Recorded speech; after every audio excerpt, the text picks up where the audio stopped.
결과부터 말씀드리겠습니다. 유럽 축구가 300년 동안 쌓아올린 브랜드의 기준은 두바이에서 단 한 번의 발표로 무너졌습니다. 레알 마드리드도 바르셀로나도 아닌 미국의 신흥 구단이 최고의 브랜딩 상을 가져갔고, 그 순간 유럽 관계자들의 얼굴은 동시에 굳어버렸죠. 솔직히 말하면 저 역시 처음엔 믿지 않았습니다. 발롱도르도 챔피언스 리그 우승도 없는 선수가 왜 이런 대접을 받느냐는 말이 회의실을 가득 채웠고, 유럽 기자들은 노골적으로 조롱했습니다. 실력으로는 세계 톱이 아니라는 말도 서슴지 않았죠. 하지만 심사위원단 내부 문서에 적힌 한 문장은 모든 반박을 잠재웠습니다. 미국 축구를 바꾼 건 전술도 자본도 아니라 한국에서 온 한 사람이라는 문장이었습니다. 안녕하세요. 저는 유럽 구단들을 상대로 브랜드 위기 관리를 맡아온 컨설턴트 루카 브라운입니다. 그날 이후 저는 하나의 질문을 추적하기 시작했습니다. 손흥민이라는 이름 속에 도대체 어떤 대한민국이 숨어 있었던 것인지 말이죠. 두바이 시상식 소식이 유럽 본사에 처음 전달된 건 발표가 끝난 직후였습니다. 정확히 말하면 축하가 아니라 비웃음이 먼저 터져 나왔죠. 저는 그날 아침 이사회 회의실로 급히 호출을 받았습니다. 평소라면 분기 실적이나 스폰서 재계약 같은 안건이 올라올 시간에 모두의 표정은 이상할 정도로 날이 서 있었습니다. 회의실 한가운데 스크린에 띄워진 문구는 단순했습니다. 글로브 사커 어워즈 2025 베스트 클럽 브랜딩 수상 팀 LAFC. 그 아래에 붙은 작은 설명 한 줄이 분위기를 완전히 망쳐놓았죠. 미국 메이저 리그 사커 신흥 구단. 누군가 코웃음을 쳤습니다. 미국이 축구로 뭘 안다고. 다른 임원이 말을 받았습니다. 브랜딩 상이라도 기본은 전통 아니냐. 유럽을 무시한 결정이다. 그 순간까지도 이건 단순한 해프닝처럼 취급됐습니다. 실수이거나 정치적인 선택이거나 중동 자본의 눈치를 본 결과라는 식이었죠. 회의실 공기는 자연스럽게 하나의 결론으로 흘러갔습니다. 이건 과대평가다. 이름이 언급되자 분위기는 더 노골적으로 바뀌었습니다. 손흥민.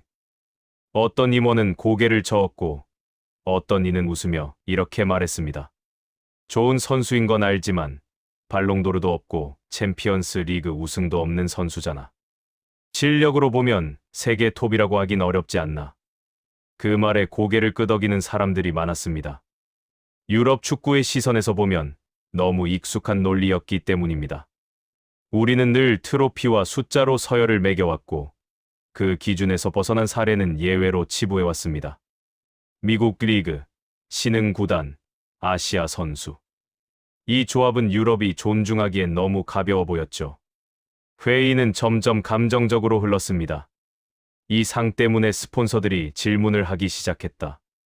왜 우리가 아니라 저 팀이냐고 묻는다. 브랜드 이미지의 악영향이다. 그때 제 이름이 나왔습니다. 이걸 정리해달라는 요청이었죠. 외부 커뮤니케이션 리스크를 관리하고 필요하다면 이 상의 권위를 흔드는 논리를 만들어달라는 의미였습니다. 다시 말해 유럽의 체면을 지켜달라는 주문이었습니다. 하지만 이상한 점이 하나 있었습니다. 조롱과 분노가 오가고 있었지만 아무도 왜라는 질문에는 답하지 못하고 있었죠. 왜 하필 저 팀이었는지, 왜 하필 그 선수였는지. 회의가 끝나갈 즈음 한 임원이 무심하게 던진 말이 제 귀에 박혔습니다. 그런데 말이야, 이상하게 요즘 스폰서 쪽에서 한국 이야기를 자꾸 꺼내. 선수 얘기만 하면 국가 얘기가 같이 나온다는 거야. 그 순간 저는 처음으로 이 사안을 단순한 시상 논란으로 봐서는 안 되겠다는 생각이 들었습니다. 만약 이게 단순한 마케팅 착오였다면 이렇게 많은 곳에서 동시에 반응이 나올 이유가 없었기 때문입니다. 저는 노트북을 열어 내부 데이터를 요청했습니다. 구단 브랜드 언급량 변화, 글로벌 검색 트렌드, 스폰서 문의 키워드. 아직 아무도 보고 싶어 하지 않는 숫자들이었죠. 그날 회의실에서 유럽은 웃고 있었지만 저는 어렴풋이 느끼고 있었습니다. 이 조롱이 오래가지 않을 거라는 걸. 그리고 이때까지만 해도 우리는 아직 진짜 문제의 정체를 전혀 모르고 있었습니다. 두바이에 도착하자마자 느껴진 건 축제의 공기보다 불편한 긴장이었습니다. 겉으로는 샴페인이 돌고 웃음이 오갔지만 유럽 쪽 인사들이 모인 공간에는 묘한 경계심이 흐르고 있었죠. 저는 위기관리 담당이라는 명목으로 VIP 라운지를 오가며 사람들의 말을 조용히 듣고 있었습니다. 그들은 무대보다 이 라운지에서 더 솔직해졌습니다. 발표를 앞둔 순간 한 프랑스 클럽 임원이 낮은 목소리로 말했습니다. 미국 팀이 후보에 오른 건 알겠는데 설마 그 이름을 부르진 않겠지. 주변에서 웃음이 터졌습니다. 누군가는 고개를 끄덕이며 이렇게 덧붙였죠. 브랜딩이란 것도 결국 우승이 있어야 설득력이 생기는 거야. 전통을 무시하면 권위가 무너진다고. 그때까지도 이곳의 분위기는 일종의 확신에 가까웠습니다. 상은 유럽의 몫일 거라는 확신, 설령 다른 이름이 불리더라도 잠깐의 해프닝으로 끝날 거라는 자신감이었죠. 누군가는 이미 다음 시즌 협찬 조건과 노출 계획을 이야기하고 있었습니다. 결과를 걱정하는 사람은 거의 없었습니다. 그러나 발표 직전 이상한 장면이 포착됐습니다. 심사위원석 쪽으로 몇몇 인사들이 다가가 질문을 던지는 모습이었죠. 저는 가까이서 그 표정을 봤습니다. 설명을 요구하는 얼굴이 아니라 확인을 요구하는 얼굴이었습니다. 정말 그 이름이 맞느냐는 듯한 눈빛이었죠. 발표자의 목소리가 홀 전체에 울려 퍼졌을 때 웅성거리던 소리는 순식간에 사라졌습니다. 베스트 클럽 브랜딩 수상팀. 잠깐의 침묵. 그리고 이어진 이름. LAFC. 순간 VIP 라운지 쪽에서 숨을 들이마시는 소리가 동시에 났습니다. 누군가는 잔을 내려놓았고 누군가는 아무 말 없이 스크린만 바라봤습니다. 제 옆에 있던 한 이탈리아 구단 관계자는 저도 모르게 이런 말을 흘렸습니다. 이건 실수가 아니면 설명이 안 돼. 그런데 진짜 충격은 그 다음이었습니다. 스크린 하단에 작게 표시된 수상 사유. 손흥민 효과. 그 글자가 떠 있는 동안 라운지에서는 아무도 말을 하지 않았습니다. 방금 전까지 이어지던 조롱과 농담은 흔적도 없이 사라졌죠. 대신 불편한 침묵이 공간을 채웠습니다. 유럽 사람들은 숫자보다 명분을 중시합니다.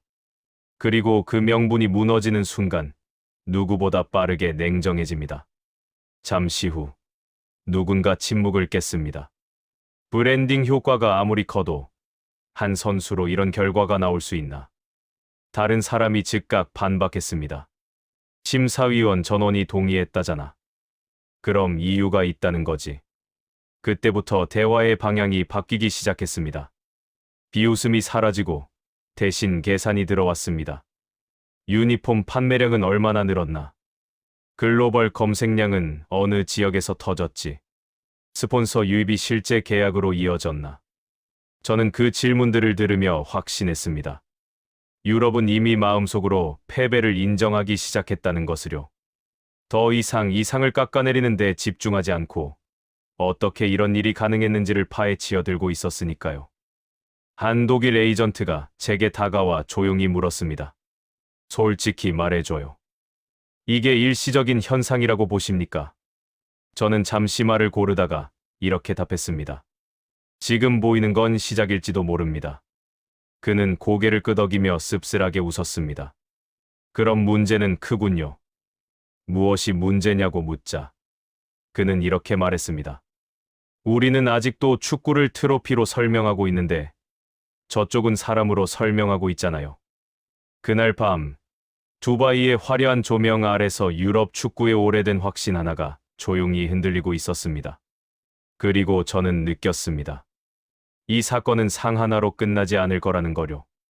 진짜 이야기는 이제 막 시작되고 있었습니다.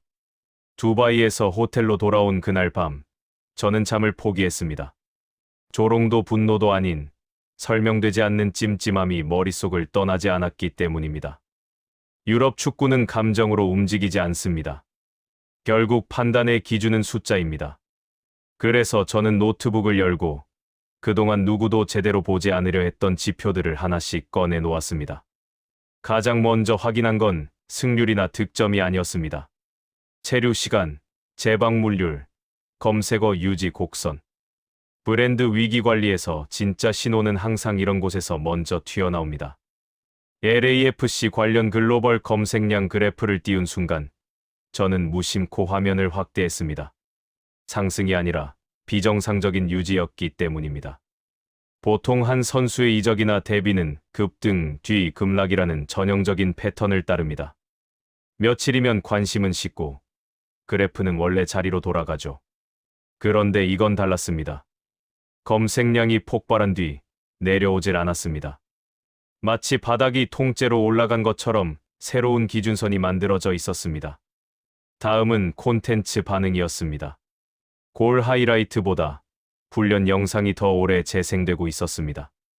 인터뷰 영상의 평균 시청 완료율은 유럽 B클럽 레전드 선수들보다 높았고 댓글 밀도는 경기 결과와 무관하게 유지되고 있었습니다. 이건 팬이 아니라 관찰자에 가까운 반응이었습니다. 사람들은 결과를 소비하는 게 아니라 사람을 들여다보고 있었습니다. 이상함은 여기서 끝나지 않았습니다. 지역별 데이터를 분리해보자 더 선명해졌습니다. 북미와 유럽만이 아니었습니다. 중동, 동남아, 심지어 남미 일부 지역에서도 같은 키워드가 동시에 움직이고 있었습니다. 하나의 클럽, 하나의 리그로 설명하기엔 범위가 너무 넓었습니다. 그리고 반복해서 등장하는 단어가 하나 있었습니다. 대한민국. 손흥민이라는 이름이 언급될 때마다 국적과 문화가 함께 따라붙고 있었습니다. 이건 개인 스타의 소비 방식이 아니었습니다. 유럽에서 우리가 경험해 온 슈퍼스타의 확산 공식과는 전혀 다른 흐름이었습니다. 저는 과거 사례를 꺼내 비교했습니다. 전성기 시절의 세계적 스타들. 이적 초기의 반응, 광고 노출 곡선, 팬덤 유지 기간. 모두 비슷한 패턴을 보였습니다. 하지만 이번 데이터는 그 어떤 모델에도 맞지 않았습니다. 특히 부정 이슈가 거의 없다는 점이 치명적이었습니다. 유럽에선 영향력이 커질수록 반작용도 커집니다. 질투, 피로감, 안티. 그런데 이 그래프엔 그 흔적이 보이지 않았습니다. 이쯤 되자 저는 깨달았습니다. 이건 성적의 문제가 아니라 신뢰의 문제라는 거요. 사람들은 이 선수를 소비하지 않고 믿고 있었습니다. 골을 넣을 거라는 기대가 아니라 실망시키지 않을 거라는 확신으로 반응하고 있었습니다. 브랜드 관점에서 가장 무서운 형태의 지지였습니다. 이런 신뢰는 광고로 만들 수 없고 캠페인으로 복제할 수도 없습니다. 새벽 2시를 넘길 즈음 저는 메모장에 한 줄을 적었습니다. 유럽이 경쟁하고 있는 건 클럽이 아니라 태도다. 그 순간부터 이 사건은 더 이상 브랜딩상 논란이 아니었습니다. 유럽 축구가 오랫동안 유지해온 기준 자체가 시험대에 오른 사건이었습니다. 그리고 그 시험의 중심에는 우리가 가볍게 넘기려 했던 한 이름이 서 있었습니다. 아직은 누구도 인정하지 않고 있었습니다. 하지만 숫자는 이미 답을 내리고 있었습니다. 유럽이 이해하지 못하는 방식으로 게임의 규칙이 바뀌고 있다는 것을요. 다음 날 아침, 저는 두바이 현장 사무실로 불려갔습니다. 공식 일정에는 없던 호출이었고 보안이 유난히 강화돼 있었습니다. 회의실 문을 닫자마자 한 관계자가 서류철 하나를 제 앞에 내려놓았습니다. 외부에는 공개되지 않는 심사 요약본이라고 했죠. 보통 이런 문서는 형식적인 문장들로 가득합니다.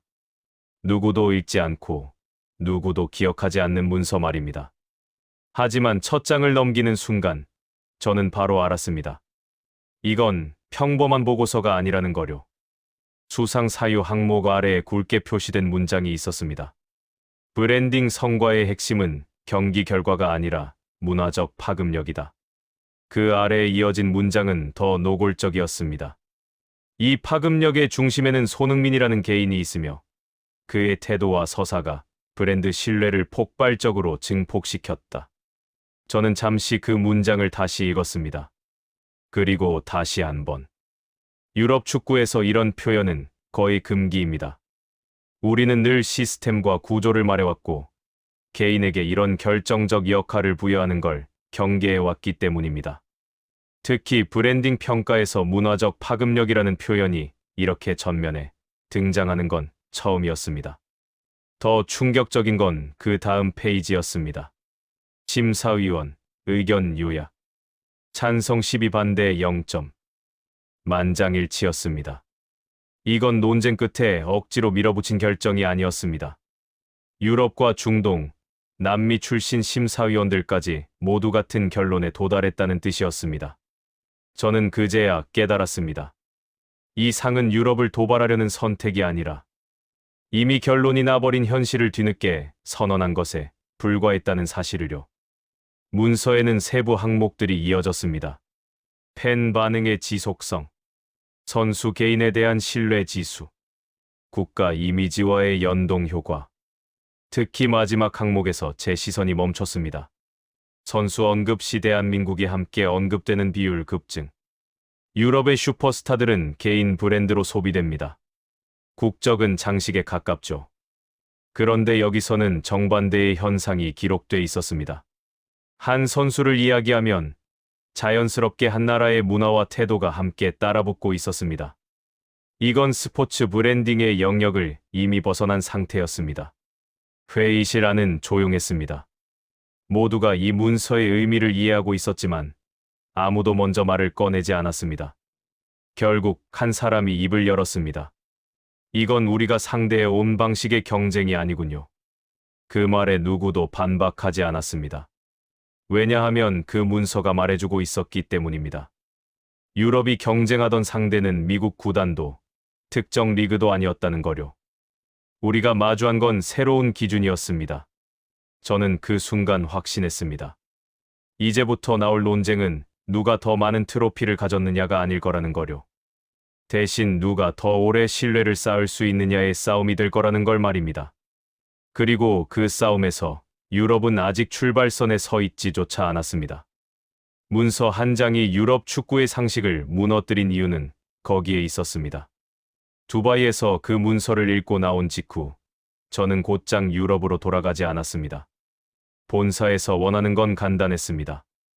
이 논란을 정리하고 필요하면 시상식의 신뢰도를 공격할 논리를 만들어 오라는 것. 하지만 저는 이미 알고 있었습니다. 지금 이 사건은 공격으로 끝낼 수 있는 성격이 아니라는 거요. 그래서 저는 시간을 하루 더 늘려 심사 과정에 실제로 손이 닿아 있는 사람들을 만났습니다. 첫 번째로 찾아간 건 심사 자료를 관리하는 외주 데이터팀의 담당자였습니다. 유럽 출신이었고 표정에는 피로와 자부심이 동시에 섞여 있었습니다. 그는 제 명함을 보자마자 말했습니다. 당신들 유럽이 화난 건 이해합니다. 근데 이건 감정으로 뒤집을 수 있는 숫자가 아니에요. 저는 그 말을 듣자마자 반사적으로 되물었습니다. 그래서 더 의심이 듭니다. 누가 봐도 비정상적으로 크니까요. 그는 잠시 망설이다가 저를 작은 서버룸 같은 공간으로 안내했습니다. 그곳에는 심사 과정에서 쓰인 원본 데이터 일부가 보관돼 있었습니다. 저는 그 자리에서 처음으로 숫자를 공격하기 시작했습니다. 위기 관리에서 가장 먼저 하는 작업이기도 하죠. 숫자에 흠집을 내면 스토리는 무너집니다. 제가 첫 번째로 찌른 건 유니폼 판매량이었습니다. 이 수치가 말이 됩니까? 한 시즌 내내 유지될 공급망도 없는 신흥 구단이 그렇게 많은 물량을 소화할 수 있나요? 그는 단호하게 답했습니다. 그래서 우리는 판매량만 안 봤습니다. 결제 전환율, 반품률, 재구매율까지 같이 봤죠. 저는 두 번째로 영상 조회수를 겨눴습니다. 조회수는 조작이 쉽습니다. 광고로 밀어붙이면 숫자는 얼마든지 뜁니다. 그러자 그는 마치 기다렸다는 듯 새로운 표를 띄웠습니다. 우리가 본 건 조회수가 아니라 체류 시간입니다. 그리고 유입 경로요. 광고로 밀어붙인 조회수는 짧게 끝납니다. 근데 이건 반대로 움직였죠. 그때부터 저는 정말로 의심을 위해 의심하기 시작했습니다. 계정이 갑자기 커졌다면 봇이 섞였을 가능성. 검색량이 올랐다면 특정 국가에서 조직적으로 밀었을 가능성. 팔로워가 늘었다면 외부 대행이 개입했을 가능성. 저는 그 시나리오들을 하나씩 꺼냈고 그는 하나씩 반박 자료를 꺼내 들었습니다. 봇 검출 필터를 통과한 순수 팔로워 비율, 국가별 트래픽 분산도, 동일 문구 반복 댓글 비중, 정상 사용자 행동 패턴과의 비교. 그 숫자들은 제 의심을 겨냥해 준비된 것처럼 정확했습니다. 저는 갑자기 불편해졌습니다. 왜냐하면 제가 찾고 있던 약점이 아니라 오히려 더 단단한 증거들이 계속 쌓이고 있었기 때문입니다. 그날 저녁, 저는 유럽 기자 몇 명과 만났습니다. 공개석상에서는 모두가 비웃던 사람들이었지만 사적인 자리에서는 더 날것의 말을 했죠. 한 스페인 기자가 술잔을 내려놓으며 말했습니다. 솔직히 말해요. 난 한국 선수가 이런 수준의 파급력을 만들 수 있다고 생각한 적이 없어요. 그 말은 비난이 아니라 고백처럼 들렸습니다. 옆에 있던 프랑스 기자가 덧붙였습니다. 우리는 아시아를 시장으로만 봤지 기준을 바꾸는 쪽이라고는 안 봤거든. 그 반응이 바로 새로운 반응이었습니다. 조롱에서 시작했지만 이제는 두려움이 섞인 호기심으로 바뀌고 있었습니다. 그리고 그 변화는 오직 숫자 때문에 일어난 게 아니었습니다. 숫자가 쌓이며 사람들의 관심이 결과에서 원인으로 이동하기 시작했기 때문입니다. 처음에는 다들 같은 질문을 했습니다. 얼마나 팔렸나? 얼마나 늘었나? 얼마를 벌었나? 그런데 재검증이 거듭될수록 질문이 바뀌었습니다. 왜 이렇게 오래 유지되나? 왜 반발이 적나? 왜 사람들은 떠나지 않나? 저는 그 변화를 현장에서 직접 봤습니다. 두바이에서 만났던 한독일 스폰서 담당자가 다시 연락을 해왔습니다. 그는 어제까지만 해도 이건 일시적이라고 말하던 사람이었습니다. 그런데 전화기 너머 목소리는 완전히 달라져 있었습니다. 루카, 그 사람은 무슨 말을 했길래 펜이 이렇게 붙어 있지? 그 질문은 더 이상 숫자를 묻는 질문이 아니었습니다. 원인을 묻는 질문이었습니다. 다음 날, 심사위원 보조 인력 중 한 명이 저에게 작은 파일 하나를 건넸습니다. 이건 공식 배포용은 아닙니다. 내부 참고용 요약이에요. 그 파일에는 숫자보다 더 위험한 내용이 담겨 있었습니다. 왜 위험하냐면 유럽이 흉내낼 수 없는 영역을 건드리고 있었기 때문입니다. 그 요약의 핵심은 단순했습니다. 사람들은 손흥민을 선수로만 소비하지 않는다. 그를 통해 태도를 본다. 그 태도를 통해 한국이라는 나라를 해석한다. 그 문장을 보는 순간 저는 머릿속에 있던 수치들이 하나로 연결되는 걸 느꼈습니다. 유니폼 판매량, 구독자 증가, 검색량, 체류 시간, 재방문율. 이 모든 숫자들이 왜 동시에 움직였는지, 왜 한 번 올라간 뒤 쉽게 꺼지지 않았는지, 왜 조작으로는 설명이 안 됐는지. 그 원인이 숫자 밖에 있었기 때문입니다. 숫자는 결과였고 원인은 태도였습니다. 그리고 태도는 광고로 만들 수 없고 돈으로 살 수 없습니다. 저는 그때까지도 마음속에서 마지막 저항을 하고 있었습니다. 태도라는 말은 너무 추상적이라는 저항. 하지만 바로 그 추상적인 것이 지금 이 산업에서 가장 비싼 자산이 되고 있었습니다. 사람들은 완벽한 선수를 원하지 않았습니다. 믿을 수 있는 사람을 원했습니다. 그리고 그 믿음이 쌓이는 방식은 유럽이 오랫동안 밀어붙여 온 과시와는 정반대였습니다. 그날 밤, 저는 VIP 라운지에서 조롱하던 얼굴들을 떠올렸습니다. 발롱도르도 없고 챔피언스 리그도 없다며 웃던 사람들. 그런데 그들이 이제는 이렇게 말하기 시작했습니다. 우리가 놓친 게 뭔지 봐야 한다. 골 말고 사람을 봐야 한다. 그 순간 저는 확신했습니다. 비장의 무기는 여기였습니다. 한국식 태도, 즉 겸손과 일관성과 책임감이 쌓여 만든 신뢰. 그 신뢰가 팬을 붙잡고 팬이 스스로 퍼뜨리며 결국 구단과 리그의 브랜드를 폭발시킨 구조. 유럽은 그 구조를 숫자로만 해석하려 했고 그래서 계속 틀렸습니다. 이제부터는 유럽도 인정할 수밖에 없었습니다. 왜냐하면 숫자가 계속 쌓이고 있었고 그 숫자들이 가리키는 방향이 단 하나였기 때문입니다. 관심은 완전히 이동했습니다. 얼마나 벌었냐가 아니라 왜 사람들이 믿느냐로, 얼마나 유명하냐가 아니라 왜 떠나지 않느냐로, 그리고 그 질문에 대한 답이 한국이라는 이름에 닿아 있다는 사실을 유럽은 이제 부정할 수 없게 되었습니다. 변화는 빠르게 시작됐습니다. 두바이 이후 불과 몇 주 만에 유럽 구단들의 움직임이 눈에 띄게 달라졌습니다. 공개적으로는 여전히 시상 결과를 존중한다는 태도를 유지했지만 내부에서는 전혀 다른 방향의 지시가 내려가고 있었죠. 저는 그 흐름을 여러 구단에서 동시에 확인했습니다. 하나의 공통된 키워드가 반복해서 등장했습니다. 손흥민 같은 서사. 처음엔 조심스러운 시도였습니다. 선수 인터뷰 톤을 바꾸자, 훈련 영상에서 웃는 장면을 더 넣자, 사회공헌 활동을 전면에 배치하자. 하지만 그 접근 방식은 시작부터 어긋나 있었습니다. 유럽 구단들은 여전히 결과를 먼저 만들고 그 위에 이야기를 더 씌우려 했습니다. 태도를 설계하고 이미지를 연출하고 캠페인으로 신뢰를 생산하려 했죠. 저는 그 기획안들을 보며 직감했습니다. 이건 오래 못 간다는 거려. 가장 먼저 반응이 갈린 건 팬들이었습니다. 유럽 한 명문 구단이 시즌 개막과 동시에 겸손과 공동체를 강조하는 대대적인 캠페인을 시작했습니다. 선수단 전원이 같은 메시지를 말했고, 영상은 깔끔했고, 연출도 완벽했습니다. 하지만 댓글 반응은 냉정했습니다. 왜 갑자기 이러지? 누가 시켰나 보다. 진심이 아니라 전략 같아. 숫자가 바로 반응했습니다. 영상 초기 조회수는 높았지만 체류 시간은 짧았고 공유는 거의 일어나지 않았습니다. 더 결정적인 건 재방문율이었습니다. 첫 노출 이후 팬들은 다시 돌아오지 않았습니다. 콘텐츠는 소비됐지만 관계는 만들어지지 않았던 겁니다. 반면 손흥민 관련 반응은 전혀 다른 궤적을 그렸습니다. 별도의 이벤트도 캠페인도 없었지만 그의 훈련 장면 하나, 인터뷰에서의 짧은 한마디가 꾸준히 퍼지고 있었습니다.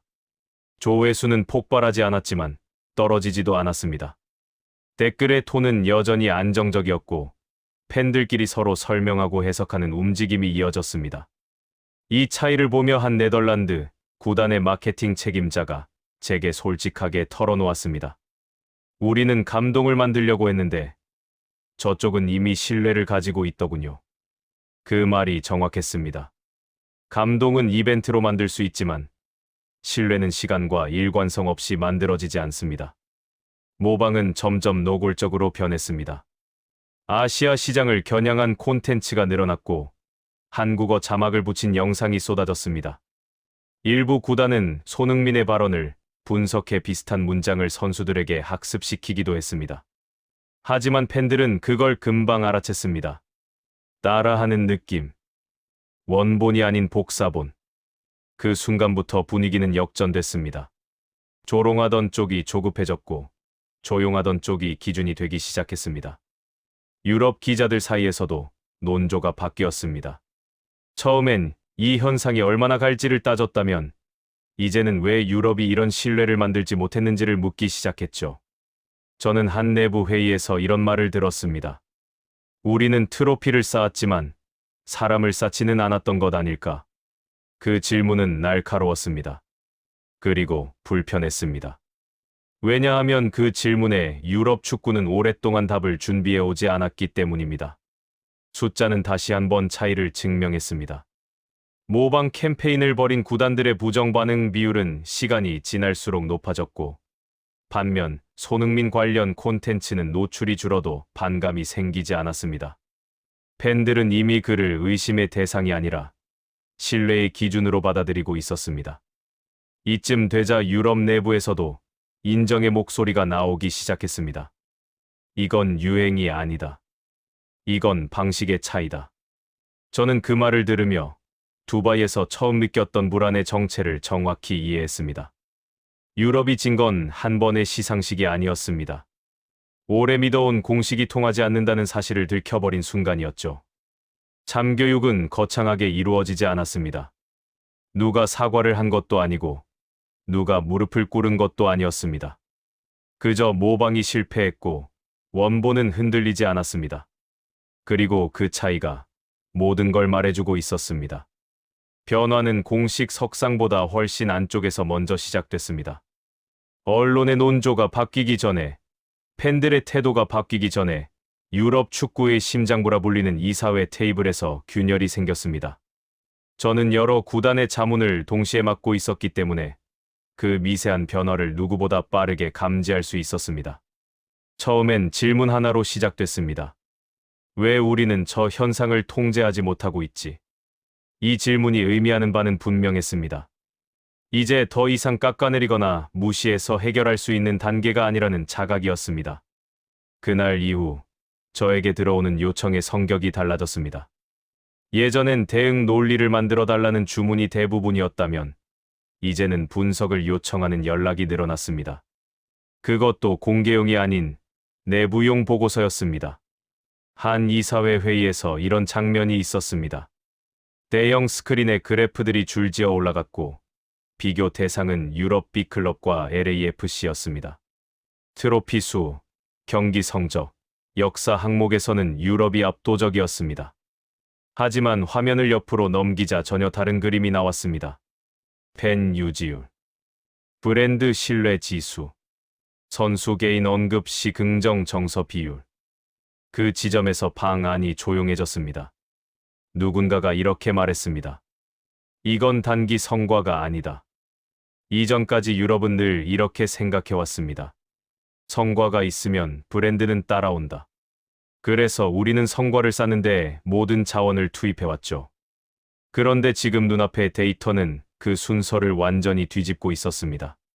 성과보다 먼저 신뢰가 쌓이고 그 신뢰가 성과를 견인하는 구조가 작동하고 있었습니다. 그때 한 임원이 손을 들었습니다. 그럼 이건 누구의 공이지? 리그인가? 구단인가? 시스템인가? 회의실에 잠시 침묵이 흘렀고 누군가 조심스럽게 답했습니다. 사람입니다. 그 단어가 나오자 이전까지 조롱과 냉소를 담당하던 얼굴들이 하나둘 굳어갔습니다. 유럽 축구에서 사람이라는 단어는 늘 감성적인 영역으로 치부돼 왔습니다. 하지만 지금 이사회 테이블 위에 올라온 건 감정이 아니라 숫자였고 그 숫자들이 하나같이 같은 방향을 가리키고 있었습니다. 이 무렵부터 권위자들의 말이 달라지기 시작했습니다. 한때 손흥민을 과대평가라고 평가했던 인물들이 발언의 수위를 낮추기 시작했죠. 표현은 미묘했지만 분명했습니다. 기술적 완성도와는 별개의 영향력이다. 현대 축구가 요구하는 새로운 유형이다. 이건 칭찬이 아니라 항복에 가까운 인정이었습니다. 왜냐하면 유럽이 가장 늦게 내리는 결정이 바로 기준을 수정하는 일이기 때문입니다. 저는 한 글로벌 스폰서 회의에 참석했을 때 결정적인 장면을 목격했습니다. 아시아 시장 담당자가 이런 말을 꺼냈습니다. 이제는 유럽 클럽보다 그 선수와 함께 가고 싶다는 브랜드가 늘고 있습니다. 그 말에 모두가 놀란 표정을 지었습니다. 클럽이 아니라 선수, 팀이 아니라 태도. 이건 유럽 축구가 가장 듣기 싫어하던 말이었습니다. 수십 년 동안 쌓아온 구조가 한 개인에게 밀릴 수 있다는 가능성, 그 자체를 부정해왔기 때문입니다. 하지만 자본은 언제나 솔직합니다. 감정보다 빠르고 체면보다 냉정하죠. 숫자는 계속 쌓이고 있었습니다. 시간이 갈수록 격차는 줄어들지 않았고 오히려 고정됐습니다. 유행이었다면 꺼졌을 그래프가 기준선으로 굳어지고 있었습니다. 그제야 유럽은 깨달았습니다. 이건 이길 수 있는 싸움이 아니라 배워야 하는 변화라는 거요.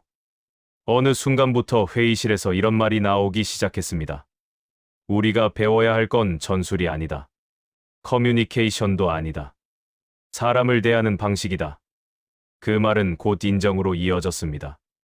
공식 석상에서 유럽 축구 인사들은 더 이상 조롱하지 않았습니다. 대신 조심스러운 존중의 표현을 쓰기 시작했죠. 비교를 멈추고 설명을 시도했습니다. 이건 다른 길이다. 다른 축구다. 저는 그 변화가 가장 무섭다고 느꼈습니다. 왜냐하면 유럽은 자신들이 틀렸다고 말하지 않을 때조차 행동으로 인정하는 순간이 있기 때문입니다. 그리고 지금이 바로 그 순간이었습니다. 유럽은 고개를 숙이지 않았습니다. 하지만 방향을 틀었습니다. 그것이면 충분했습니다. 왜냐하면 방향을 튼다는 건 패배를 받아들였다는 뜻이니까요. 이쯤 되자 질문은 완전히 달라졌습니다. 처음 유럽이 던졌던 질문은 단순했습니다. 왜 저 선수가 이렇게 과대평가되는가? 그 다음 질문은 조금 복잡해졌죠. 왜 이 숫자들은 꺼지지 않는가? 그리고 마지막에 남은 질문은 그보다 훨씬 불편했습니다. 왜 이 현상은 다른 누구에게서도 재현되지 않는가? 저는 그 질문에 답하기 위해 마지막으로 한 가지를 확인했습니다. 손흥민이 등장하지 않는 상황에서 같은 구조가 만들어진 사례가 있는지, 비슷한 성적을 낸 선수, 더 많은 트로피를 가진 선수, 더 화려한 커리어를 가진 선수들. 그 누구도 같은 흐름을 만들지 못했습니다. 이때부터 유럽 내부의 시선은 완전히 이동했습니다. 결과에서 원인으로, 선수에서 배경으로, 개인에서 그가 만들어진 환경으로. 회의에서 이런 말이 처음 등장했을 때 모두가 잠시 말을 잃었습니다. 그럼 저 선수는 어디서 만들어진 거지? 그 질문은 단순히 유소년 시스템이나 훈련 방식에 대한 것이 아니었습니다. 사람들이 묻고 있던 건 왜 저 사람은 저런 태도를 가질 수 있었는가였습니다. 왜 성공 이후에도 말이 바뀌지 않는가? 왜 조명을 받아도 태도가 흔들리지 않는가? 왜 비판을 받아도 공격으로 되돌리지 않는가? 그 질문의 끝에서 반복해서 언급되기 시작한 단어가 있었습니다. 대한민국. 이상한 장면들이 이어졌습니다. 유럽 언론에서 손흥민을 다루는 기사에 자연스럽게 한국 사회와 문화가 함께 설명되기 시작했습니다. 훈련 태도, 선후배 관계, 인터뷰에서의 말투, 책임을 대하는 방식. 이전까지는 개인의 성격으로 치부되던 요소들이 하나의 맥락으로 묶이기 시작한 겁니다. 어떤 기자는 이렇게 말했습니다. 이건 개인 미담이 아니라 반복 가능한 문화의 산물 같다. 그 말이 나오자 분위기가 바뀌었습니다. 만약 이게 개인의 우연이 아니라 환경의 결과라면 이야기는 달라집니다. 유럽이 상대해야 할 대상은 한 명의 선수가 아니라 한 나라의 축적된 태도가 되기 때문입니다. 저는 그 흐름을 확인하기 위해 의도적으로 한국과 관련된 데이터를 분리해 분석했습니다. 손흥민 언급이 없는 한국 관련 콘텐츠, 축구와 직접적 연관이 없는 한국 인물과 문화. 그 반응 역시 비슷한 곡선을 그리고 있었습니다. 급등은 없지만 유지가 강했습니다. 그리고 부정 반응이 적었습니다. 숫자는 또다시 같은 방향을 가리키고 있었습니다. 신뢰, 일관성, 겸손. 그제야 유럽은 이해하기 시작했습니다. 왜 손흥민 현상이 단기 유행이 아니었는지, 왜 모방이 실패했는지, 왜 숫자를 공격해도 무너지지 않았는지. 그 이유는 간단했습니다. 이건 마케팅으로 만든 이야기가 아니었기 때문입니다. 한 스폰서 회의에서 나온 말은 지금도 잊히지 않습니다. 우리는 캠페인을 샀지만 저쪽은 태도를 키웠다. 그 말은 곧 결론으로 이어졌습니다. 태도는 수출되지 않는다. 돈으로 복제되지 않는다. 시간과 환경이 없으면 만들어지지 않는다.